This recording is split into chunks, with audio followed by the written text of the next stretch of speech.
and I have been an educator for over 35 years, and I am so excited to be here. Some of my two favorite friends talking about literacy.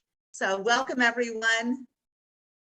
All right, we are glad to be here. Like I said, I'm Martie Hoofer.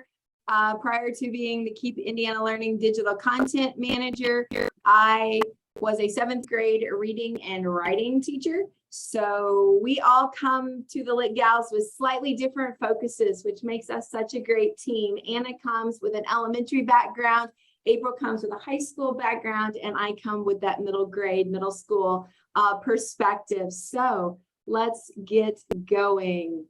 Here we go. Today we're going to talk about reshaping your classroom and renewing your reading list. We normally come to you live from YouTube, the Keep Indiana Learning YouTube channel on the second Wednesday of every month at 3:30. So you can always go back and watch our other shows. We started in January, so we have 5. Wow, I know. We have 5 shows. They are wonderful. There's a lot of banter. We talk back and forth, and we have a good time. So today, here we go. We're going to first start with reshaping your classroom. Some thoughts on some hot topics. We brainstormed some ideas of things that we could talk about.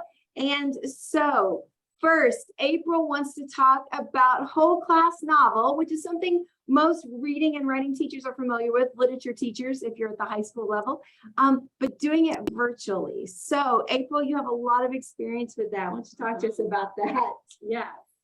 I'm such a proponent for reading a whole book aloud together. And I have found this even more beneficial my first year teaching 7th and 8th grade students. As I shared with Anna and Martie, this year when I would do that with my 7th and 8th grade students and we would finish a 200, 300 page book, students would say out loud, that's the first time I've ever read a whole book. And I just loved that. You know, I loved that they could have that accomplishment and have that victory, even if they weren't reading it right here, looking at the book themselves. Reading is reading, right? We read that book together in class, and I think they were able to take away a lot more than if I had said, go read this book by yourself over a few weeks, and then we'll come back and talk about it. So the things that I have found that really, really work for this, when you're in a virtual setting, because of course it's different, is to utilize the read aloud. And I think you can do that with some choice and with some variety. So there are times where I would read aloud to them, which I love to do, and they love to listen. I would ask students to read aloud, and with my older grades too, if they're more comfortable, I would assign points for that. And not as any way to be able to punish them for not doing it, but as a way to encourage it, because sometimes in a virtual setting, they are a little more hesitant to speak up. And for students who are nervous about that, you can always offer an option too, to have them send you a recording of them reading. So they still get the points. It's not a barrier, but you get to assess their reading ability, which is something you can do more easily in a classroom sometimes, even a one-on-one. And I would offer that too. If you just want to stay after and read to me, they could do that. So lots of things there. And then of course, I would try to get the audio whenever possible, whenever it was available. And sometimes it was the author reading it, which made it even better. Jacqueline Woodson did hers on Audible for Brown Girl Dreaming. So we loved hearing her voice. And then of course they're getting the listening skill. Yeah. So that was kind of the choice and the recording. And then once you've kind of gotten into the book, that's where you could start giving some small 5-10 page assignments for homework, because they've got the confidence to keep going on their own. They can do just a little bit and then come back and talk about it. And that's where in class we can start to do these provocative discussion starters, which we're going to talk a lot about today. So not always just the comprehension questions, but taking them to that next level. And then something that I'm going to keep working on is having students keep a daily journal.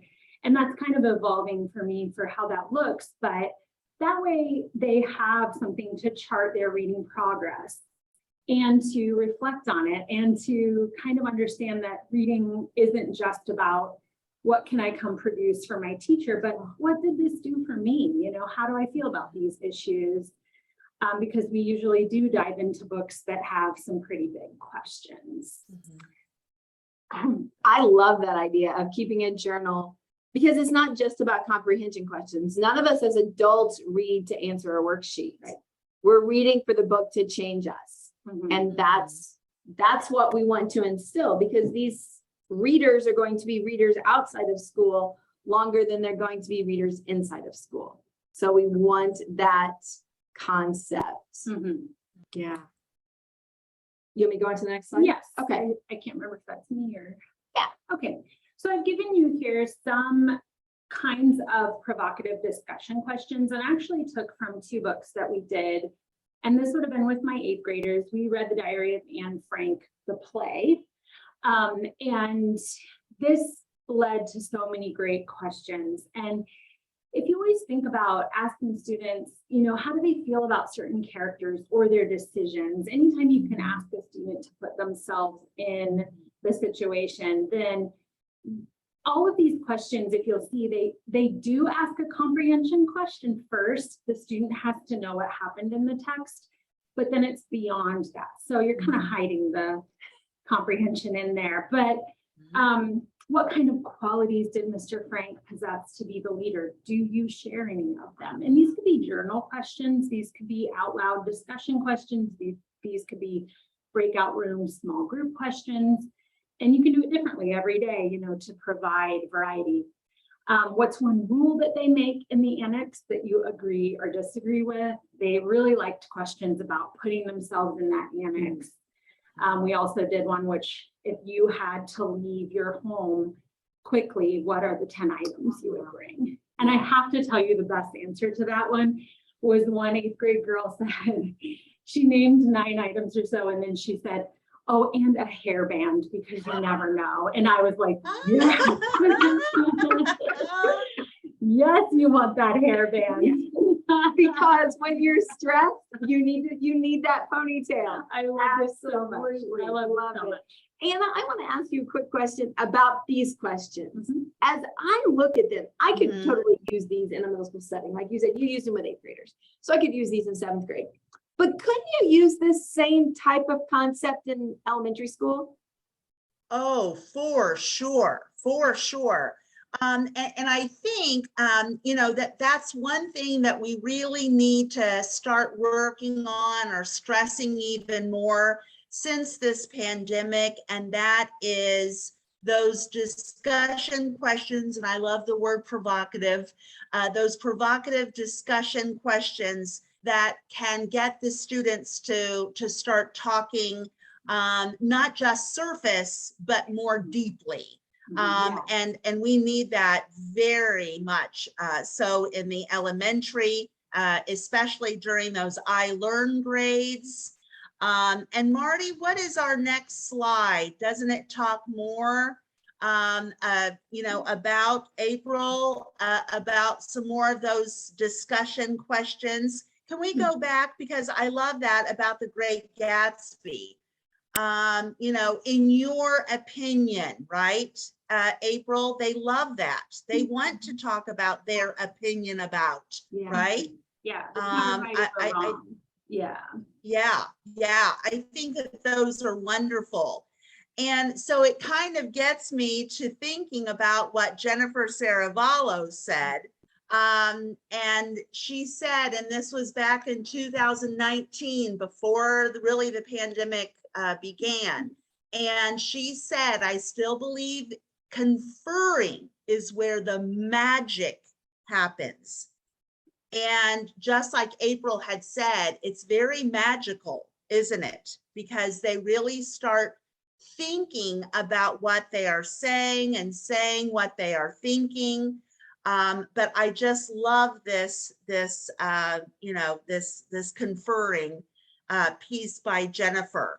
And I really love the words meaningful feedback to grow relationships, because isn't that what this is all about? Right, Well, guys? yeah, and Anna, since I know what's coming on the next slide, you're going to give us some great conferring stems, but then thinking about those provocative questions you're asking, Mhm. those could also be conferring stems. So, I mean, Oh, yeah. bottom line, good questions are good questions, Right. regardless of where and how you use them. You could have used those questions for an assessment, but you could also use them in a journal for form. You could use them in discussion, and it's nothing written. It's conferring. Good questions are quality questions, period. Yeah. Wherever, right? Yeah. Wherever. Which, Martie, I am so glad that you should mention that. The next couple of slides really originated from my coaching that I did via Zoom for about a year and a half.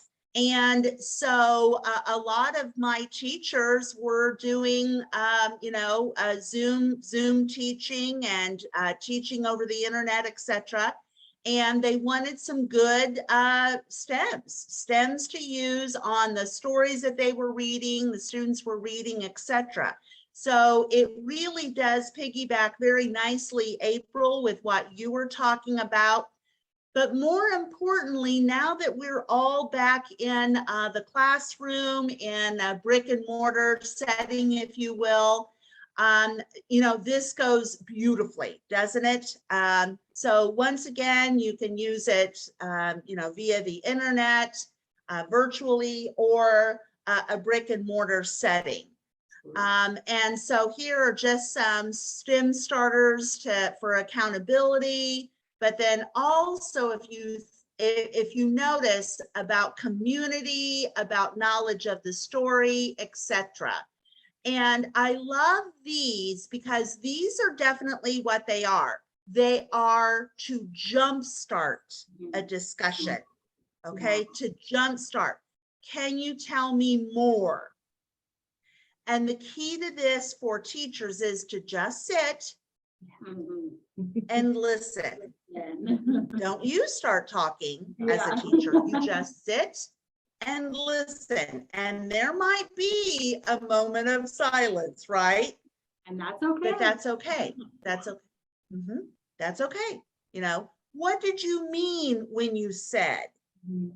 So when you look at these discussion prompts and everything, this is really also telling us as a teacher, do they really comprehend? Are they really comprehending what they are reading?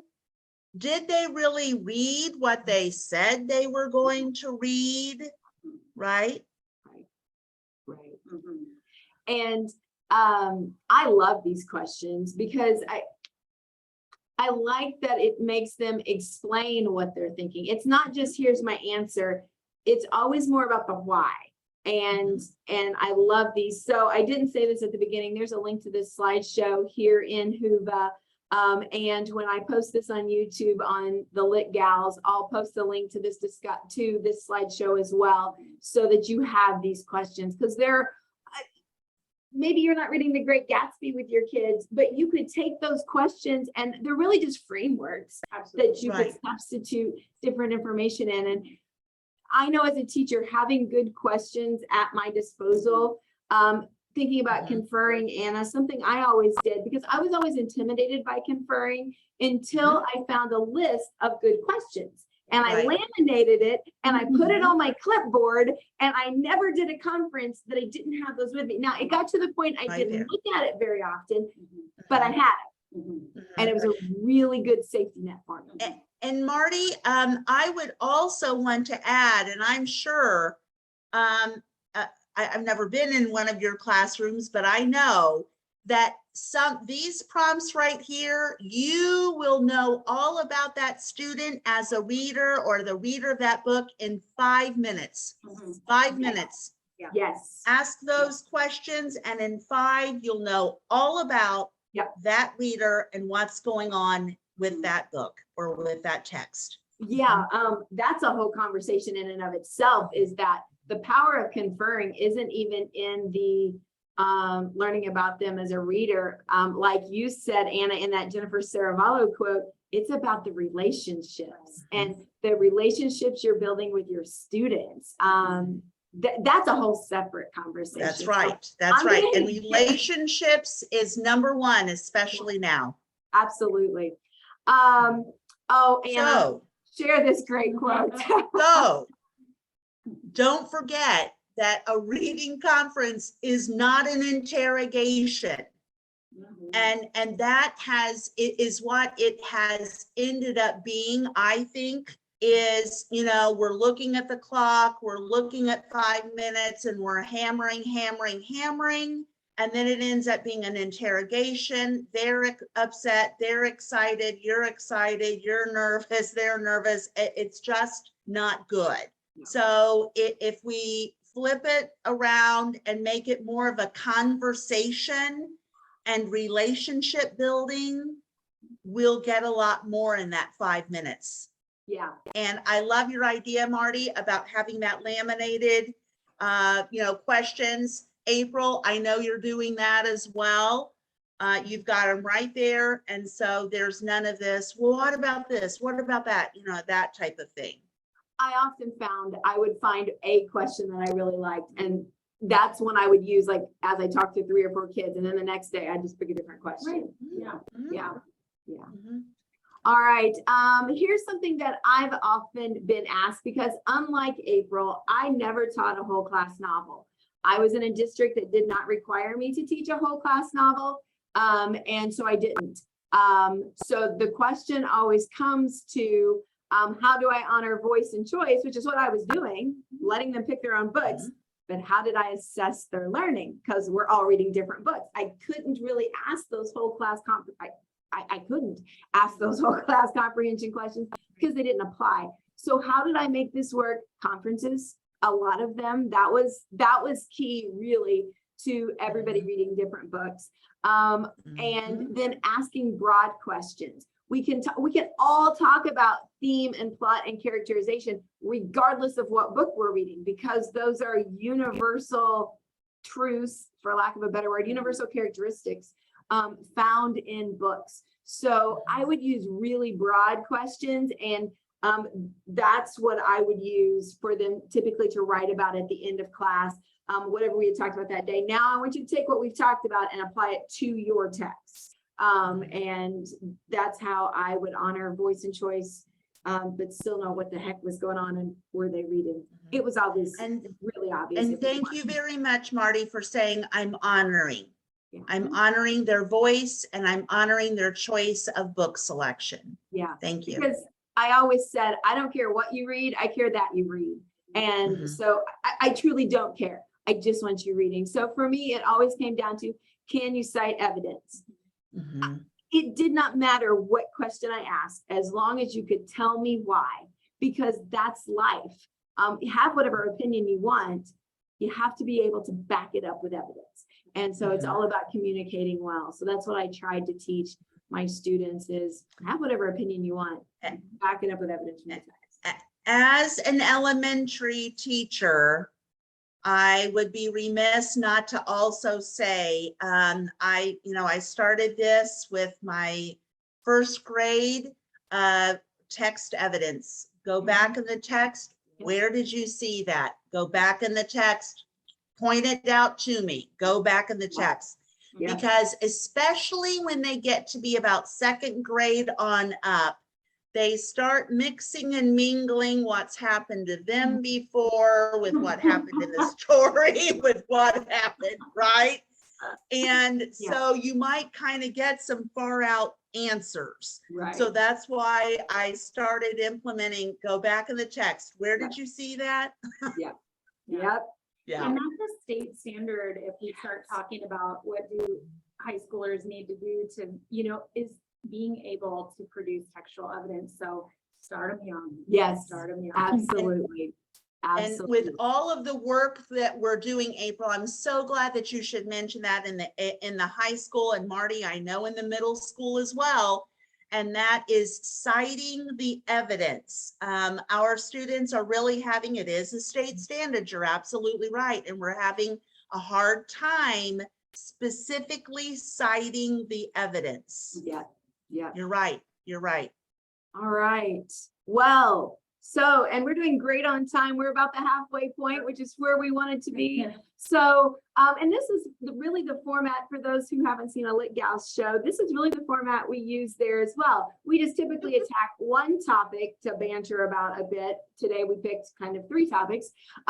So, and then we always talk about books, and we always have a theme. And so today's theme is kind of broad for the books we're going to talk about. So here we go. Anna, why don't you kick us off? This is actually a continuation, I think, of our last Lit Gals show, isn't it? It is. So graphic novels, I've had kind of an evolution with graphic novels. It all started when we were implementing book rooms, guided reading rooms, and the literacy coaches I was working with, they all said, Anna, we've got to have graphic novels. And I thought, oh my goodness, no graphic novels. It's not needed. Come on. And so they talked me into it, and it was probably the most well-known and well-liked, well-loved were the graphic novels. So fast forward, I taught a grad class just this past summer, and they said, can we read a graphic novel? And I thought, oh, sure, we can read a graphic novel. Well, we read the, Natural Born Chinese, what was it, Martie? Right? American Born Chinese. American Born Chinese, thank you. I fell in love with graphic novels. And so then in one of our Lit Gals, we were talking about graphic novels, and I just lit up and I started getting more and more excited. Well, so here are some that are some that I love, and some that a couple of middle school, they're going into middle school, students were talking to me about. I did not realize that the Babysitters Club, the old Babysitters Club, now have them in graphic novels. The stories, fabulous, fabulous. For 5th grade, we also have that Roller Girl and New Kid. And Martie, you said that your kids loved New Kid. Yeah, right? It's so relatable. Yes. He's a likable character. He's super relatable for middle schoolers. So yes, wildly popular book. Yes, yes. And then in the middle school, we get more of books by Philip Pullman. This one, The Golden Compass, is huge. And then some oldies book goodies. I mean, look at Jane Austen's books are now in graphic novels. Who knew? I didn't know this. I didn't know this. I actually think The Great Gatsby may be a graphic novel. I want to say I saw that cross my path the other day. Don't quote me on that. I know Fahrenheit 451 is. I read Fahrenheit 451 when my son was in, I'd never read it. And so my son's reading it as a high school junior. So I read it too. But then I followed it up with the graphic novel of Fahrenheit 451. And I loved the graphic novel as much as I loved Kurt Vonnegut's original writing. It was great. Oh, yeah. Oh, yeah. Lovely. But, you know, talking about relationships, Martie and April, this was probably the biggest aha. Like I told you, had some students that were 5th grade going into 6th, 6th going into 7th. And I made this comment, and it was really interesting. I said, well, you know, graphic novels, they're great, and I'm really loving them now. I said, but really, it's, you know, it's for that student that doesn't like to read, or they're having a hard time reading and understanding, comprehending. And one of them spoke up and said, Miss Anna, I disagree. And I said, well, what do you disagree with? And she said, well, I'm one of the top readers in my class.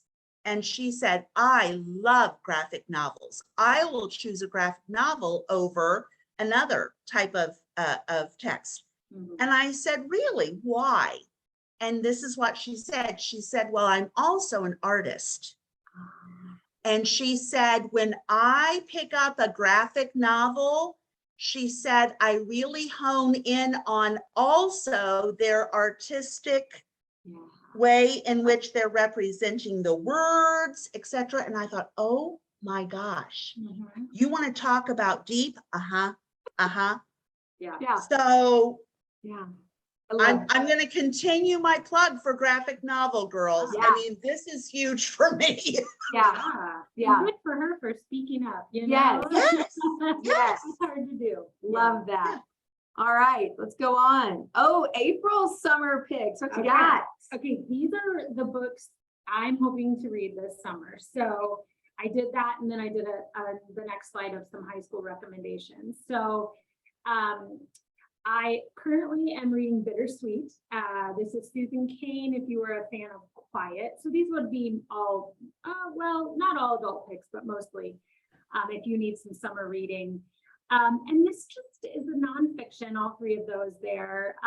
Bittersweet, Quiet was about the world of introverts in a world that can't stop talking. I believe that was the subhead. And she's gone on to talk about this sort of, you know, this really hard to describe emotion of bittersweet. Why do the sad songs somehow make us happy? Why do we love rainy days? What, you know, how do these two, sorrow and joy, go together? And I'm really enjoying it because that does reside deep within me. My friends will think, why do you listen to that sad music? I'm like, I love this sad music. So it's a really cool insight a little bit into myself, which I love, trying to learn more about myself, but also just the world around us. I recently graduated from Butler with my MFA, and they gifted me the Anthropocene, I can never say it. I think- Anthropocene Yes. Review. So this is our beloved John Green. We've probably talked about his books before, but this is his nonfiction. And I was, I'm briefly aware of his podcast of the same title and loved it. And I think you read it, Yeah. Marty. So yeah, I'm excited about that.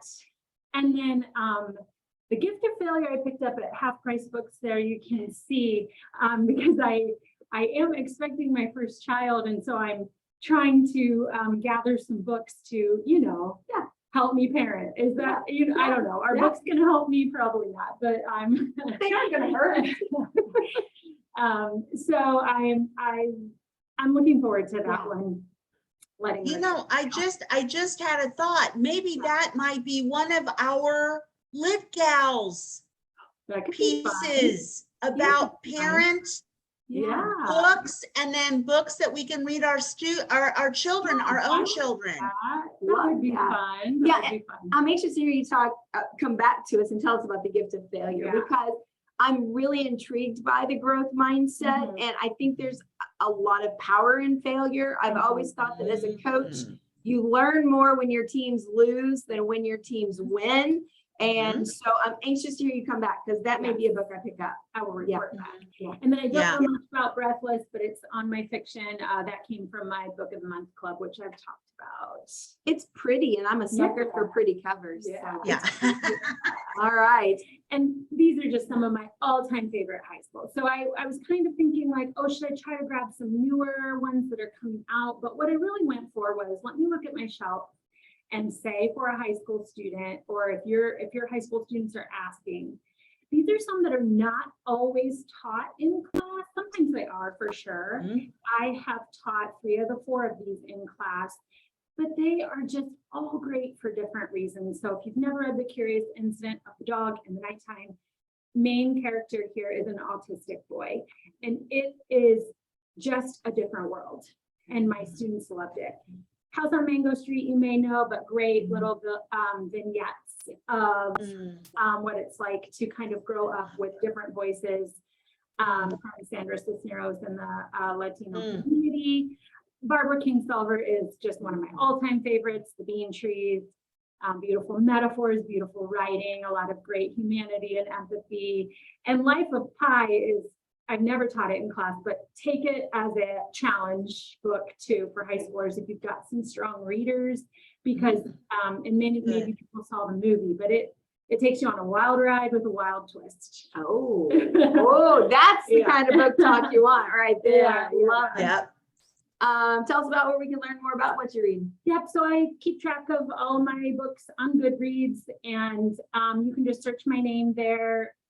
People give ratings and reviews. I usually just give a quick rating. And you know, if it was a good book, it's a 3 because come on, that person wrote a book. You know, I don't really give lower than a 3. Yeah. But if you can't put it down, it's a 4, and if you have to read it, it's a 5. Yeah. So you can find all my wild and wide reads there. All right. Well, my wild and wide reads. I track all my books on Instagram because as a middle school teacher, that's where my kids were. And so that's why I have kind of the weird Instagram handle because all the teachers on my team did this. And so that's connect_Hoofer. You can use that QR code to get to it. But Instagram works great for me to track my books because I don't remember titles ever. I can tell you, oh, it's a blue book. And then I'm like, oh God, what is the title of the blue book that I really want to tell someone about? So I just start scrolling until I find a blue book. And so I use Instagram to track all mine. So to use my wildly and widely, there we go.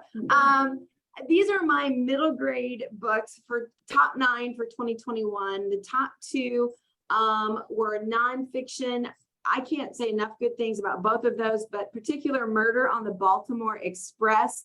There was a plot to kill President-elect Lincoln on his way to DC. I'm a huge Abraham Lincoln fan. I grew up in the same county he lived in when he lived in Indiana. I love Abraham Lincoln. I thought there was nothing I didn't know about the man. And by golly, I didn't know they tried to kill him on the way to DC. It's a fascinating read. The others there are all fiction.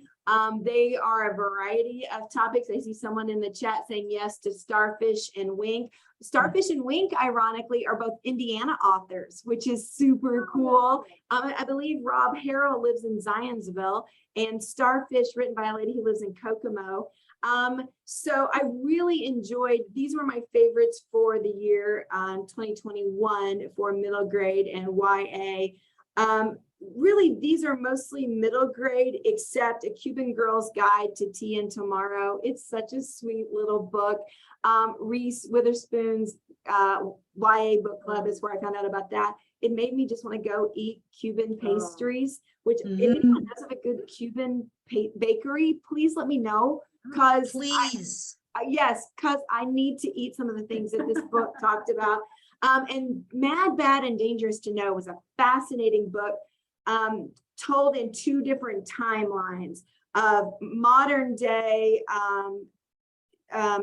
Arab culture versus, I don't even remember what century, but way back. So it was an interesting parallel story. I learned a lot. It's Mad, Bad, and Dangerous to Know. My top 9. Oh, see, John Green shows up here too. These are my top 9 adult books for 2021. The top ones there, nonfiction. The Woman They Could Not Silence. 2 seconds about it. It's long, it's hard, but it is fascinating. You will never use the word crazy to talk about a person again after you read this book. The way women were viewed in the 1800s and what men could just, their husbands could say and literally put them away.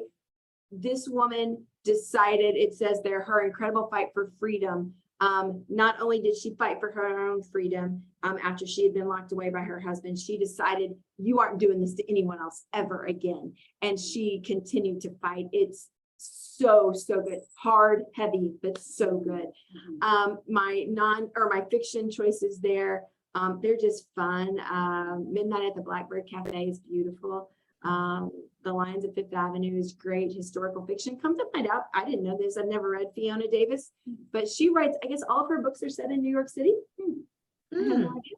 So if you're a fan of New York City, maybe you already know that, but I really enjoyed The Lions of Fifth Avenue because the book is set in the library. Oh, and great. I love books about libraries and books and yeah. Yep. So we decided, I think all of us together, I'm not sure where all these covers come from. Anna, did you put these covers in here? Where did these come from? I did. I did. Well, they all What did you guys say? Well, we lost you there for a second. I wasn't sure if these were April's book, picture book suggestions or yours, Anna. So, They're mine. all right, go. Okay, Awesome. I do want to say that yes, I love to read, and yes, I'm an avid reader, but this summer I'm really going to focus on podcasts, and then also books on tape. Books, you know what I mean? And we'll talk about that in just a moment, simply because I need to really hone in on my listening skills. I feel like I need to be a better listener, and, you know, as good as you are, how can you get better? So, and really to keep more focused. So I thought that if I listened more, then that would help me with those. So that's what I'm doing for myself. But here are some that I used and I still use when I'm coaching or, you know, going into a classroom, etc. The first three were used when I taught 4th, 5th, and, you know, into the middle grades. Encounter is the story given from the Native American boys' perspective of when Christopher Columbus came on Native American land. And it is incredibly poignant, incredibly. My students did not forget this book. My students did not forget this book. Knots on a Counting Rope is another, it's by Bill Martin Jr. Chicka chicka boom boom, brown bear, okay, fun. We can all read those books from, you know, our own children's, right, library.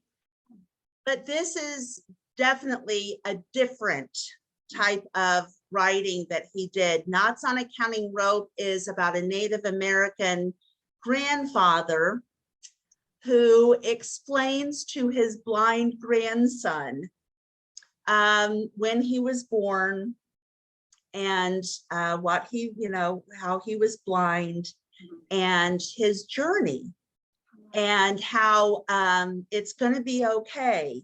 And he's going to grow to be a wonderful, fine man. And so this is, like I said, this is quite a book. This is definitely different than what the others that he has written, but it's called Knots on a Counting Rope. It's beautiful. It's just beautiful. And then the sit-in is about the famous sit-ins that were happening in the 1960s when Martin Luther King had suggested peaceful sit-ins, and this is about some men in Carolina, North Carolina, that were, you know, in the Woolworth Diner, that famous story. If everybody did, oh my gosh, this is one of the most fun books for 1st, 2nd grade. Oh my goodness gracious, they love this book. And then there is a fabulous writing. They could really get into some good writing with this. If everybody did whatever, like if everybody jumped rope at the same time, or if everybody did this or that, it is really a lot of fun. But what I also love is she has a sequel to this, and I think it's called If Everybody Did It. And it really is about community building. So building community, being together as a community. It's really great too. It's really great. That might be a good one to start this school year as you think about, you try to build community in a classroom, and even older kids love picture books. I'm going to talk to a couple that I like here in a second. And it's such a great way to get everybody on the same page by sharing literature. And so and to start with. So talk about, I said 1st, 2nd, you know, whatever. I used this when I was in principal in 7th through 12th grade. If Everybody Did. kind of like that peer pressure, you don't have to do what everybody's doing type of message. They absolutely loved it. They loved it. Yeah. So, and then last but not least, this goes along beautifully with letter writing, which is a state standard. The Jolly Postman, there is a series of them, but each page has the look of an envelope, and you take out the piece of paper, open it up, and there's a letter written Must have read. by like Goldilocks, the Three Pigs, you know what I mean? So it is fabulous. You want to talk about the best mentor text for letter writing, the Love it. best. So Anna, we had a comment in the chat that said, pick up a picture book and everyone around you will stop what they are doing and join you. And isn't that true? We are all still 5-year-olds that love a story with pictures. Well, do you remember when I was telling you guys about the picture books, and this goes very nicely with yours, April? I used to just hold, you know, a book or two in my hand and start walking down the hall in that small learning community, 7th through 12th grade, and kids would stop me. I mean, these are teenagers. Are you going to go into my room? Are you going to go into my room? Yeah, they loved it. They loved it. Oh, that's beautiful. So Well, tell us about yours, April. well, actually, these are mine. These are mine. Oh, I'm sorry, Marty. No, you're fine. And we're rapidly running out of time, but we're close to the end here. I love picture books. I do not have my personal children are in their 20s. I do not have grandchildren, but I have a shelf full of picture books at my house because I bought so many as a teacher because I use them for so many things. So I just pulled my 3 very favorites. Freedom Summer by Deborah Wiles is set in the 1960s in the South. So much good historical fiction. I used it to actually kick off my historical fiction unit in my class, but oh, the kids love that story because they were just heartbroken for the 2 friends that could, all I'm gonna say is they couldn't go swimming together. You're probably thinking one thing, there's a plot twist. So there's that. Each Kindness, Jackie Woodson. Girl. I know, we're big fans of Jackie Woodson here. Each Guys Kindness are. is a beautiful picture book. Oh my gosh, the words are pretty, the pictures are pretty, it's just beautiful. And then the Fantastic Flying Books of Mr. Morris Lessmore. I always used this story on either the last day of school or the next to last day of school, depending on what was going on. There's a animated short film based on this picture book that has won multiple awards, and it is I would read the story and then show the film. The film has no dialogue at all. So I always felt like it helped my kids to read the story. I would read it to them first.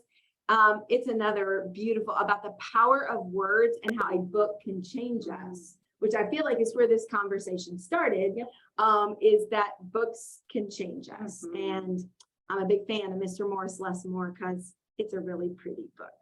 All right, so real quickly, actually, you know, we're often asked how you find books. People can read those slides there. There we go. Actually, you hit on the Book of the Month Club already. I hit on Reese Witherspoon's list. I know, Anna, you love Jenna Bushhager's I do. list. Yep. Big Hoda fan. and Jenna. Yep. You can always have some never disappoint authors. We listed some of them there, so you can take a look at those. The Library and Libby. Books. Libby. Yes. Half price. Libby. I love half price books. Big fan of half price books. Yeah. Big fan of the library. And I give back to them all the time when I'm done. Yes. Libby, getting books electronically. Man, you don't have to pay $25 a book. No. Reading can be the cheapest hobby you have. Get on So Libby. we just wanted to throw that out there. And then we're going to add to our Lit Gals by ending every month with what we're currently reading. So we decided we would start that now. Anna, real quick, are you reading this or listening to it? Are you reading with your ears or your eyes? And blurb. No. How are you reading it, Anna? No, this is This is one that I am reading with my eyes. It's called, it's an old one. It is an old one, but I love, love, love the prose. I just need this in my life right now. It's called South of by Pat Conroy, the same person that wrote Prince of Tides, but the prose in it is just, and that's what I need right now. And that's what I'm reading right now with my eyes though. Super. Because reading with your ears counts just Still like reading. reading with your eyes. It does, but I need to read this one with my eyes. Love it. Love it. April, what you reading right And now? I am bittersweet, as I mentioned earlier, and that's kind of, nonfiction heavy. I have to concentrate. I'll pick up a beachy summer read here in a week or so to have a balance of both, because I like to give my brain a little bit of a rest. Yep. Yeah. So I'm the same way. I tend to go back and forth between heavy and light. And right now I'm doing exceptionally heavy. I'm reading When Thoughts and Prayers Aren't Enough. It is by Taylor Schumann, When Thoughts and Prayers Aren't Enough. The tagline of it is a shooting survivor's journey into the realities of gun violence. It is every bit as hard as you would think. This was written in September of 21, so it's not a brand new book, but it's not old either. It is pretty recent. She was shot in 2013, 2012, and I told my husband when I started reading it, I said, we have a problem in America when I don't even recall the shooting that she was a victim in.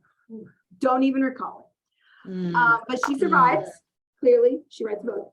And so the beginning of the book, which is where I still am, she talks about being shot and the healing that she's going through. I think I don't know, I'm probably 4 months after the shooting now, 5 maybe.